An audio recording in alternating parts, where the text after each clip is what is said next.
बिहार के लोगों के दिमाग में ये बैठा दिया गया है कि अगर आपके पास जाति नहीं है, आपके पास पैसा नहीं है, बाहुबल नहीं है, तो आप राजनीति नहीं कर सकते।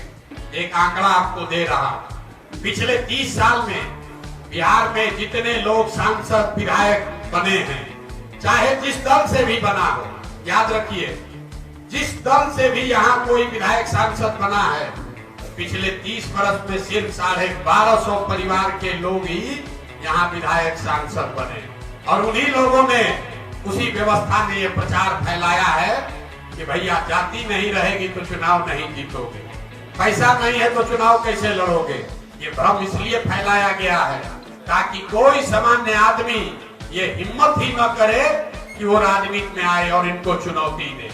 आपको लगता है कि राजनीति करना है तो बहुत पैसा चाहिए, तो आपको ये बता रहा हूं, जिसको भी आप देश में नेता मानते हैं, बिहार में या देश में जिसको भी नेता मानते हैं, एक बार जरा ध्यान से याद कीजिए, जिस दिन बिहार ने उसको नेता बनाया, जिस दिन समाज ने उस व्यक्ति को नेता बनाया, वो व्यक्ति कितने पैसे वाला आदमी था। जिस दिन बिहार ने लालू जी को नेता बनाया, लालू जी टाटा बिरला के लड़के नहीं थे। जिस दिन बिहार ने नीतीश कुमार को नेता बनाया, नीतीश कुमार टाटा बिरला के लड़के नहीं थे। जिस दिन बंगाल के लोगों ने ममता बनर्जी को जिताया, ममता बनर्जी के पास करोड़ों रुपया नहीं था। जिस दिन योगी जी को जिताया गया, किसी भी नेता को आप जिसको भी जानते हो, मेरे भाई, समाज जिस दिन आपको अपना नेता चुनता है, वो बिना पैसे वालों को ही चुनता है। ये अलग बात है कि नेता बनने के बाद आप पैसा वाला बन सकते हैं, लूट खसोट के पैसा वाला हो जाइएगा। होता ये है कि आप नेताओं को देखते हैं, बड़ी बड़ी गाड़ियों से चलते हैं, काफिला चल रहा है, बड़ा बड़ा उनके पास पैसा साधन है, तो आपको लगता है कि जब तक पैसा नहीं रहेगा तो हम इनके जैसा बनेंगे कैसे। ऐसी कोई बात नहीं है। पैसा जो है वो पेट्रोल के जैसा है। अगर आपके पास गाड़ी है तो पेट्रोल लगेगा, लेकिन अगर गाड़ी ही नहीं है तो अगर 10 कनस्तर भी पेट्रोल हो जाएगा, उस पर बैठकर कहीं नहीं जा सकते। तो अगर समाज का समर्थन आपके साथ है, अगर आपके पास वोट है, तो पैसे का जुगाड़ समाज कम या ज्यादा कहीं ना कहीं से कर देता है। नोट से वोट का गारंटी नहीं है। तो ये भ्रम मत पालिए कि पैसे से ही राजनीति होगा। दूसरा, लोगों को लगता है कि यहाँ तो जाति से नहीं निपट पाइएगा। लोग हमको कहता है बहुत बढ़िया आप बतिया रहे हैं, आप बहुत चुनाव के विशेषज्ञ हैं, वो सब ठीक है, लेकिन वो नया लड़का पीछे कह रहा है बिहार यूनिक है, बिहार में तो जाति बहुत ज्यादा है। तो पहले समझिए कि जाति समाज की जितनी बड़ी सच्चाई बिहार में है, इतनी ही जाति की महत्ता उत्तर प्रदेश में भी है, उतनी ही जाति की महत्ता गुजरात, कर्नाटक, आंध्र प्रदेश में भी है। आप वहां पर चुनाव नहीं लड़ाए हैं, इसलिए आपको लगता है कि खाली बिहार में ही है, लेकिन बिहार में जातियों की महत्ता कितनी है इसको समझिए।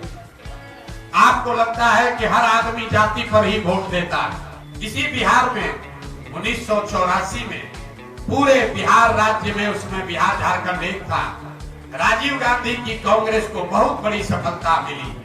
आपसे पूछेंगे कि जातियों में बटा हुआ बिहार, कांग्रेस को, राजीव गांधी को कैसे वोट दे दिया? तुरंत लोग खड़ा होकर कहेंगे कि वोट राजीव गांधी को नहीं पड़ा। 84 में इंदिरा जी की मृत्यु हुई थी और उस मृत्यु से जो सहानुभूति की लहर बनी, उसमें जाति होती छोड़कर सबने कांग्रेस को वोट दिया, इसलिए कांग्रेस, राजीव गांधी जीत गए। इस बात को आप कागज पर लिख लीजिए। फिर आपसे पूछेंगे 1989 में क्या हुआ? यहाँ जनता दल वीपी सिंह कैसे जीत गए? वीपी सिंह के जाति के बहुत लोग तो नहीं रहते हैं यहाँ बिहार में। आप बताइएगा कि वोट जनता दल को नहीं पड़ा। बहुत बड़ा फोर्स भैया मुद्दा था, भ्रष्टाचार इतना बड़ा मुद्दा बन गया, लोगों ने कहा राजा नहीं फकीर है, देश की तकदीर है, सब आदमी जाकर जनता दल वीपी सिंह को वोट दे दिया। इसको भी लिख लीजिए। फिर पूछेंगे 2014 में क्या हुआ? आप में से कोई खड़ा होके कहेगा कि भैया 14 में भाजपा को वोट नहीं पड़ा। ये तो जो मोदी जी का लहर आया तो बिहार में सब लड़का, सब जाति के लोग जाकर मोदी के नाम पर भाजपा को वोट दे दिए, इसीलिए जीत गए। इसको भी लिख लीजिए। फिर पूछेंगे 2019 में क्या हुआ? ज्यादातर लोग कहेगा भैया बड़ा कांटे का मुकाबला था। तो जो पुलवामा हुआ ना, पुलवामा के बाद समझिए कि समाज का हर आदमी जाकर भाजपा को वोट दे दिया। इन चारों बातों को लिखिए। 84 एक घटना है और उस घटना से उठती हुई सहानुभूति की लहर है जिसने समाज में जातियों का बंधन तोड़ दिया। 89 एक विषय है भ्रष्टाचार बफोर्स, जिसमें समाज ने जातियों से ऊपर उठकर जनता दल को वोट दिया। 2014 में एक व्यक्ति है मोदी, जिसने समाज के इमेजिनेशन को कैप्चर कर लिया, तो लोग जातियों से ऊपर उठकर भाजपा को वोट दिए। और 2019 एक विचारधारा है राष्ट्रवाद, राष्ट्रीय सुरक्षा, जिसके नाम पर जाति धर्म भूल कर लोगों ने वोट दिया। ये आपको क्या बताता है? अगर कोई व्यक्ति, कोई घटना, कोई विचारधारा, कोई प्रयास समाज के इमेजिनेशन को कैप्चर कर ले, तो समाज में ये ताकत है, वो जातियों से ऊपर उठकर वोट करता रहा है, पीछे करता रहा है। फिर भी आपको क्यों लगता है कि जाति पर वोट पड़ता है? वो भी हम आपको बता रहे हैं। वो इसलिए कि हमने 4 चुनावों का आपको उदाहरण दिया, बाकी चुनाव की चर्चा नहीं की। बीच में बहुत और भी चुनाव हुए, लेकिन उन चुनाव में ना कोई घटना थी, ना कोई व्यक्ति था, ना कोई प्रयास था। तो लोगों को जब दोनों लड़ने वाले एक ही जैसे दिखते हैं, तो समाज भी कहता है दोनों तो एक जैसा दिख रहा है, चलो अपने जाते वाले को दे देते। अगर नया प्रयास होगा और उस प्रयास में शुद्धता और ईमानदारी होगी, तो समाज में ये ताकत है। और दूसरी बात आप समझिए, अगर आप कहते हैं कि बिहार में सब जाति पर वोट दे रहा है, कभी चुनाव हुआ है, भाजपा को मोदी जी को वोट पड़ा है, जरा आप बताइए हमको मोदी जी के जाति के कितने लोग बिहार में रहते हैं? तुरंत आदमी कहेगा ना भैया वो तो जात पर नहीं, विचारधारा पर, हिंदू मुसलमान पर वोट दिया, तो जाति पर तो नहीं दिया है। यहाँ मुसलमान 18% है, वो लालू जी को वोट देता, वो लालू जी के जाति का तो नहीं है, वो लालू जी को क्यों वोट देता है? क्योंकि उसको भाजपा के डर से जो विकल्प दिखता है उसको वोट देता है, वो जाति पर वोट नहीं देता।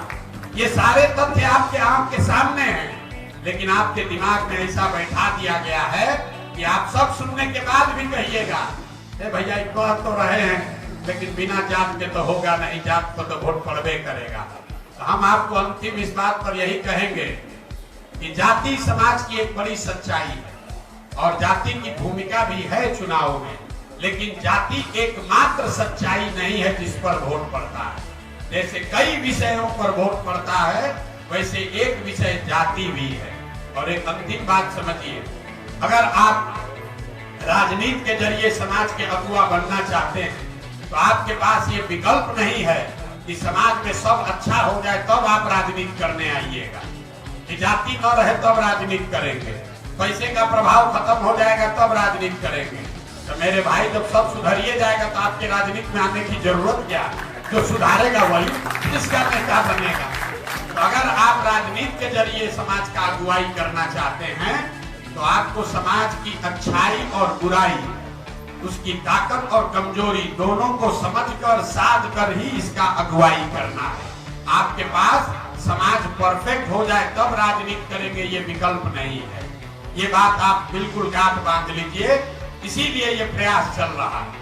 बिहार को सुधारने का प्रयास हम करें या आप करें, आज करें या 20 वर्ष के बाद करें, करना तो किसी न किसी बिहार के आदमी को ही पड़ेगा। कोई तमिलनाडु से आकर बिहार को सुधारने का ये प्रयास करने वाला नहीं है।